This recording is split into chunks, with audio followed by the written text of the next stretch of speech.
Self care. Self கேர்னால் என்ன? நமக்கான முன்னுரிமை தான் செல்ஃப் கேர், அதாவது ப்ரையாரிட்டி. இந்த உலகம் சுற்றிக்கிட்டே தான் இருக்கும், டைமும் ஓடிக்கிட்டே தான் இருக்குது, நம்மளும் ஓடிக்கிட்டே தான் இருக்கோம். பட் நமக்கான டைம் நம்ம ஸ்பெண்ட் பண்ணுறோமா? நம்மளை கேர் பண்ணிக்கிறோமா? இல்லை.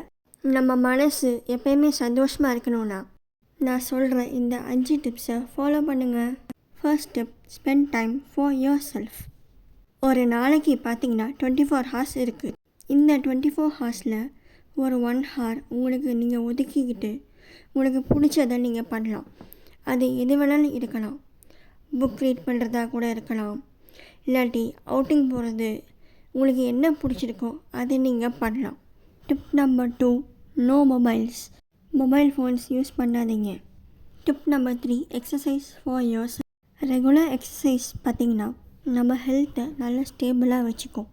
ஜாகிங், ரன்னிங் இதெல்லாம் நம்ம ஹெல்த்துக்கு ரொம்ப நல்லது.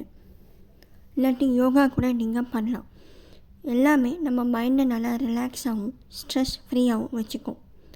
நம்ம மனசும் லைட் அண்ட் ஹாப்பியாக இருக்கும். Tip number 4, stay positive.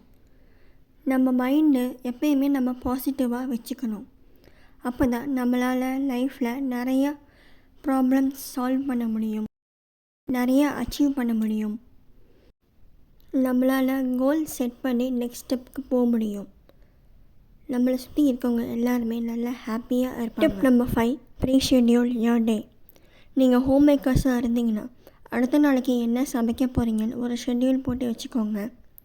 And office போகிறவங்களுமே உங்களுக்கு என்னென்ன ஒர்க் எப்பப்போ பண்ணணும் ஒரு ஷெட்யூல் போட்டு வச்சுக்கிட்டிங்கன்னா நெக்ஸ்ட் டே உங்களுக்கு டென்ஷன் இல்லாமல் எல்லா வேலையும் ஈஸியாக முடியும். அதுக்கப்புறம் உங்களுக்கான செல்ஃப் கேர் டைமும் கிடைக்கும். ஃப்ரெண்ட்ஸ், நான் சொன்ன இந்த 5 டிப்ஸை ஃபாலோ பண்ணுங்கள். கம்ப்ளீட்டாக உங்களுக்கு ஏதாவது சேஞ்ச் தெரியும். தேங்க்யூ ஃபார் வாட்சிங்.